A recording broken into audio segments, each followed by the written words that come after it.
Fala pessoal, tudo bem? Tudo tranquilo? E aí, como é que vocês estão? Espero que esteja tudo na paz. Mais uma semana iniciando, hoje é dia 1º de abril de 2024. Já estamos indo aí para quase 6 meses do ano de 2024.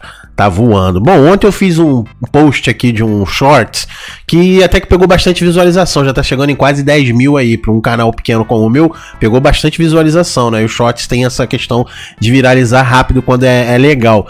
E infelizmente os shorts tem só 1 minuto. Fica chato pra gente que produz para outras redes, porque nas outras redes tem no mínimo 1 minuto e meio, né? Instagram, TikTok, Kawaii, você pode postar ali 1 minuto e meio. E aqui no YouTube é a única rede social desses, assim, formato de vídeo que a gente só pode postar 1 minuto.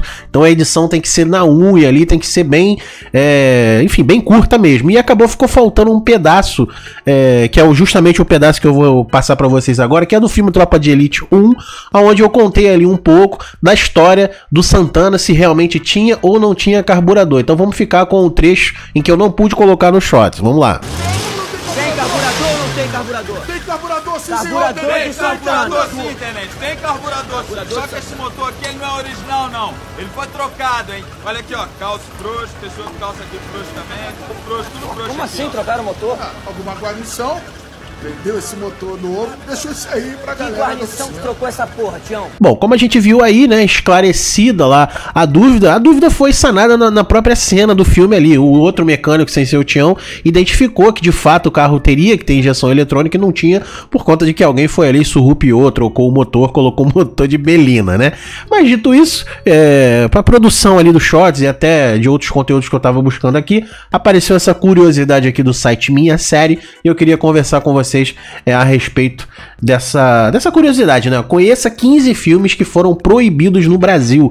Tem alguns aqui que eu já sabia, como a gente vai ver, mas a grande maioria, se eu dei uma pincelada rápida, a grande maioria eu não fazia ideia de que tinha sido proibido aqui no Brasil, até porque muitos a gente conhece muito bem, principalmente a galera aí dos anos 90, final dos anos, início dos anos 2000, a galera lembra aí muito bem de uns 2 ou 3 aqui que a gente vai comentar. Então vamos lá, vamos trocar essa ideia. Bom, o primeiro da lista é um filme bem antigo, lá dos anos 40, né? O Grande Ditador, é um filme que foi, se não me engano, parece ali, né? Não sei, é com ele mesmo ali, Charlie Chaplin, interpretado por ele. A clássica crítica de Charlie Chaplin contra a ascensão de Hitler durante a Primeira Guerra foi proibida no Brasil durante a Era Vargas, né? Do Getúlio Vargas.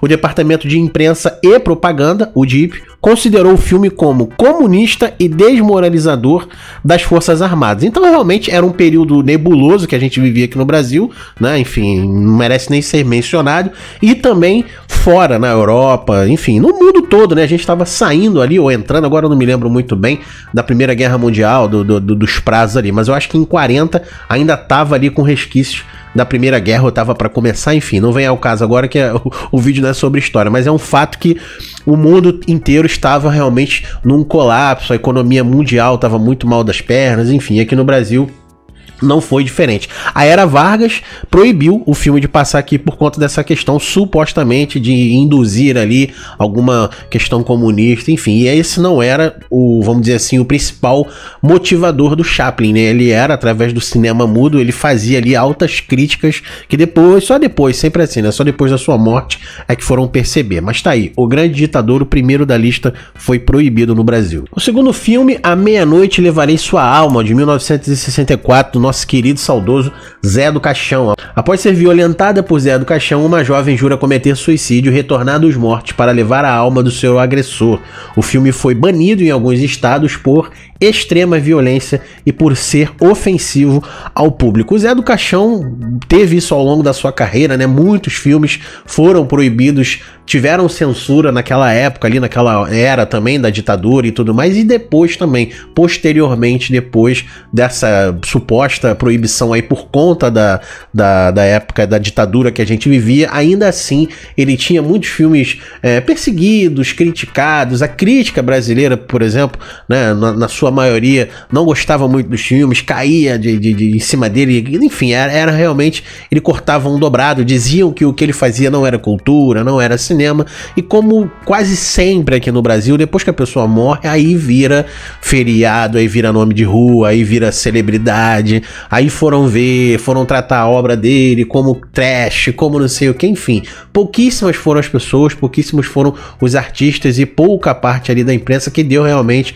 os devidos créditos créditos a ele em vida. Não é o tipo de filme que eu gosto, não é o tipo de conteúdo que eu consumo, mas dá pra ver que o cara era diferenciado, né? Ele pegou ali um nicho, vamos dizer assim, que no Brasil não tinha e não tem, eu acho, até hoje, uma figura tão lendária quanto ele. E você fazer cinema, você produzir isso, hoje em dia, na era da tecnologia, é caro, é trabalhoso, é difícil a beça. Você imagina fazer isso nos anos 60, cara, nos anos 40, 50, naquela década ali onde tudo era difícil, você dependia de tudo vindo do exterior, você não tinha nada aqui no Brasil, caríssimo, então ele tinha que correr atrás de patrocínio, tinha que, enfim, foi realmente um divisor de águas aí no nosso cinema, na nossa cultura, e merece todo o nosso carinho aí por conta daquilo que produziu, independente da gente gostar ou não. Pelo menos essa é a minha opinião. E tá aí, A Meia-Noite Levarei Sua Alma foi proibido no Brasil. O terceiro é El Justiceiro. Esse não tem nem um banner ali, nada pra gente ver qual é o filme. Eu queria até colocar trechos aqui, mas é muito perigoso, né? A gente coloca algum tipo de trecho aqui, o YouTube já pode banir, enfim, é muito complexo essa linha aí. Mesmo um trechozinho de 15, 30 segundos, a gente corre o risco de ter o canal deletado, porque filme e música eles pegam meio de um no pé. Mas tá aí. El Justiceiro, de 1967. Um playboy de Copacabana, filho de general, defende fracos e oprimidos enquanto vive a boa vida e desfruta de privilégios do pai. Banido pelo regime militar, como não poderia de ser, teve suas cópias destruídas e ficou perdido até 2017. Parece que conseguiram recuperar aí, acharam uma cópia ou algo do gênero. Vou até buscar pra assistir, né? Deve ser um desses filmes nacionais de chanchadas ou que tem algum tipo desse de conteúdo que acabava que a ditadura não deixava passar. O quarto, Bandido da Luz Vermelha, de 1968. Bandido da Luz Vermelha é um criminoso que espalha caos ao cometer estupros e assassinatos, banido por conter cenas de sexo e nudez. O filme tem classificação de 16 anos. A maioria dessa época aí, né? Mas ainda tem muito pra gente ver. Aguenta aí, tá? A maioria é do início dos anos 60 e 70, como a gente vai ver agora também o próximo. O Despertar da Besta, de 1970. Um psiquiatra faz um teste com 4 voluntários injetando doses de LSD enquanto estuda os efeitos tóxicos sob a influência da imagem de Zé do Caixão. Outro filme dos anos 70, Laranja Mecânica, né? Uma Inglaterra distópica, um jovem é preso e se submete a um projeto de reeducação para ganhar sua liberdade. O filme foi banido por conta da extrema violência e por exibir conteúdo promíscuo, entre aspas, obscenidade, aí de 71.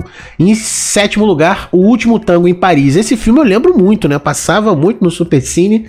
Dois estranhos se conhecem em Paris e decidem viver uma relação de sexo casual sem que revelem nada sobre suas vidas. O filme foi banido até 79 por seu conteúdo extremamente sexual. Mas eu lembro como as coisas mudam ao longo do tempo, né? Eu vi esse filme no Supercine na época nos anos 90, por aí. Passava muito, reprisava muito. O Último Tango em Paris. Esse aqui é um clássico para quem gosta de filmes de terror, enfim, Sexta-feira 13, coisas do gênero. O Massacre da Serra Elétrica, o primeiro, tá? O original, o primeiro, depois teve alguns remakes, mas o original ali de 74. 5 jovens se perdem na estrada e terminam na casa de uma família canibal que usa ferramentas elétricas e métodos brutais em suas vítimas.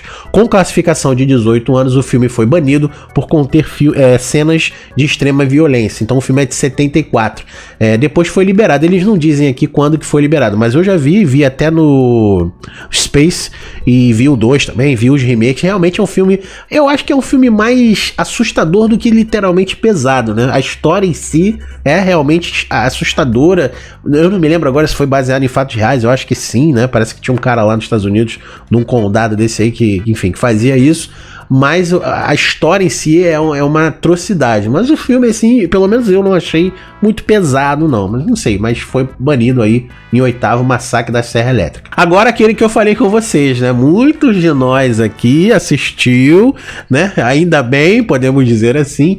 Emanuele, de 1974, é um modelo que possui aventuras amorosas com homens e mulheres do círculo de amizade de seu marido, que também possui casos extraconjugais. Com classificação de 18 anos, foi banido por conter cenas de sexo explícito. Então, óbvio, né, claro, que isso aí deve ter caído por terra quando terminou a ditadura, por volta de 84, 85, naquela época ali, a época essa que a maioria de nós viemos ao mundo aí, né, anos 80, início dos anos 80 e por aí. Então, muitos vimos Emanuele passar aí nas noites, nas madrugadas de sexta, depois nas madrugadas de sábado, na Bandeirantes aí. Então, é um filme clássico, né, que fez parte da maioria de nós, e por incrível que pareça, né? Já conversei com muitas meninas mesmo, que hoje, óbvio, são mulheres e que na época assistiam também, né? A gente tem essa cultura, enfim, masculina, não vou dizer machista, mas masculina entre nós, de que só a gente assistia e não é verdade, né? Muitas meninas assistiam também e sim, podemos dizer que foi ali o precursor, o principal viés de acesso nosso ao sexo, né? Ao conhecimento de corpo, aquelas coisas todas, mesmo que de forma ali sorrateira e tal. Hoje em dia a gente assistindo, eu tive vendo uma reprise até há pouco tempo atrás também para fazer conteúdo pro canal, e a gente vê que era muito mais erótico do que sexual, do ponto de vista do explícito, né? Não tinha nada. E a gente que era criança ou adolescente fantasiava muito as coisas, mas se a gente for analisar hoje o filme sobre uma nova ótica, a gente já adulto, já velhote, aí você vê que é uma coisa mais erotizada do que propriamente sexo explícito. Mas tá aí, em 1974, o nosso querido e amado filme Emanuele foi banido aqui no Brasil. Em 10º lugar, O Império dos Sentidos, um filme de 1976, onde uma ex-prostituta se envolve em uma paixão obsessiva com o seu senhorio, né, o dono lá da propriedade da casa. O filme foi banido até 1980 por conter conteúdo pornográfico e cena de sexo explícito. Eu sei que muita gente tá anotando aí pra baixar esses filmes depois, né? Vamos ver lá, hein? O Império dos Sentidos, 1976. Cabra Marcado para Morrer, um filme de 84, ano que eu nasci. Com uma narrativa semi-documental, o filme trata a vida de João Pedro Teixeira, um líder camponês da Paraíba, assassinado em 1962. O longa teve sua produção interrompida em 64 e só pôde retornar às filmagens 17 anos depois. Além de ser banido por ser manifesto ao comunismo, a produção teve seus materiais e até membros apreendidos durante a ditadura. Outra coisa comum, né? Nada diferente do que a gente já viu até agora. A ditadura, esse período nefasto aí do Brasil, realmente baniu e enfim, perseguiu muitos cineastas, muito, como eu falei pra vocês, né? É porque o conteúdo do Zé do Caixão era um conteúdo meio diferenciado, embora a gente já tenha visto ali pelo menos 2, 3 filmes dele que foram banidos, mas por outras questões. Mas a ditadura batia muito nessa tecla, né? Principalmente de comunismo, coisas ligadas à política, né? Muitos filmes, até com nudez, com sexo, acabavam passando, dependendo ali do humor do general, de quem tivesse ali na época para aprovar. Eu já vi depoimentos do Jô Soares, de outras pessoas falando sobre isso. Dependia muito de quem tava lá na época que aprovava ou não, né? Esses conteúdos assim mais erotizados, mas política, se qualquer filme que tivesse alguma conotação que eles julgassem ser política, automaticamente não era aprovado. E se por um acaso fosse aprovado, quem o aprovou era sumariamente aí punido, tá? 12º, Eu Vos Saúdo, Maria, de 1985, uma releitura da vida da Virgem Maria, do filme da vida de Virgem Maria. O filme francês conta a história de uma jovem estudante que aparece grávida. Foi banido por alegação que insultava a fé cristã. Então a gente já tá aí início dos anos 80. Eles estão vindo cronologicamente, né? Saímos ali, não, acho que é isso mesmo, né? Saímos ali dos anos 40, 60, 70 e 80. Estamos ainda na década de 80. Esse filme Eu Vos Saúdo, Maria é de 1985. Aí saímos ali por conta da questão sexual ou política, entramos agora na questão religiosa. Ele foi banido por supostamente insultar a fé cristã. Tá bom? Eu acho que é meio óbvio, né? Enfim, a Virgem Maria, a gente sabe, a maioria de nós sabe a história e tudo mais, e quando você faz um filme retratando ela grávida de um homem, né? Coisa que na história bíblica isso não aconteceu, eles obviamente se sentiram aí ofendidos, né? E resolveram pedir ali o banimento do filme. 13º, Centopeia Humana. Aí já chegamos na era 2000, é um filme de 2009. Um cirurgião com uma visão doentia do mundo inicia um projeto costurando pessoas pelo seu ânus e boca para criar uma cadeia de centopeia. Com classificação de 18 anos, o filme é considerado perturbador e ainda foi proibido no Reino Unido e Filipinas. Então, uma curiosidade, não foi proibido só aqui no Brasil. Em 2009, teve aí a sua proibição no Reino Unido e Filipinas. Vendo essa cena, deixa eu até voltar aqui, se não me engano teve uma exposição aqui no Brasil, ou algo parecido, não teve um lance desse aí, que o pessoal fica até falando que é coisa política e tudo, se não me engano, por essa cena aí, eu acho que teve uma exposição nesse sentido aí, as pessoas andando uma atrás da outra, enfim, depois eu vou até dar uma procurada, se não me falha a memória, tem alguma conotação política aí no meio dessas coisas todas aí. A Serbian Film, Terror Sem Limites, um filme de 2010, um ex-ator pornô precisa voltar à indústria para sustentar a sua família devido à crise econômica. Com classificação etária de 18 anos, o longa foi banido por apologia à pornografia infantil e violência extrema, mas foi liberado em 2012. Então, em 2010, Terror Sem Limites foi banido aqui no Brasil. Por último, em 15º, Como Se Tornar o Pior Aluno da Escola, um filme de 2017, portanto mais recente que a gente tem aí na questão de banimento. Produzido e interpretado pelo Danilo Gentili, 2 estudantes frustrados encontram um diário de como provocar caos na escola sem ser pego e decidem colocar as dicas em prática. Em 2022, o Ministério da Justiça e Segurança Pública proibiu o longa sob a alegação de apologia e pedofilia. Aqui vai um ponto, né, que terminou aqui a matéria.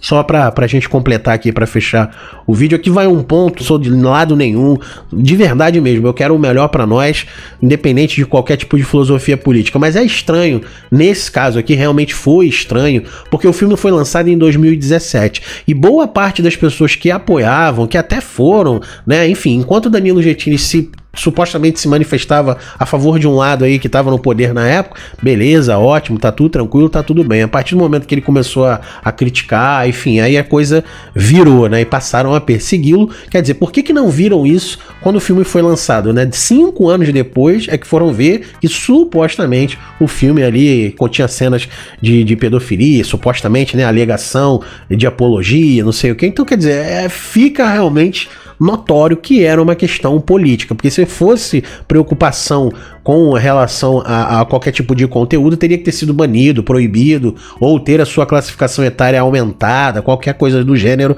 na época em que foi lançado. E detalhe, na época em que foi lançado, Bolsonaro ainda não estava no poder, né? Ele só assumiu, digamos assim, em 2019, foi quando começou o governo dele. O filme foi lançado 2 anos antes. Então não tem essa de dizer, o Bolsonaro, não, passou pelos 2 governos, ninguém viu. Quando chegou no final ali, que foram ver, né, por conta ali, se não me engano, teve influência do Marco Feliciano, de uma série de outras pessoas, enfim. A questão é que é preciso se separar, é preciso se dividir isso. Os filmes são sim artes, são sim cultura, expressão de arte, expressão de cultura, seja ele qual for, né? Mesmo alguns filmes aterradores que a gente viu aqui, filmes bizarros, ainda assim é cultura, é obra de arte, eu gostando, você gostando ou não, né? Não devemos interferir, é lógico, é evidente que se for uma coisa escrachada, uma apologia mesmo, né?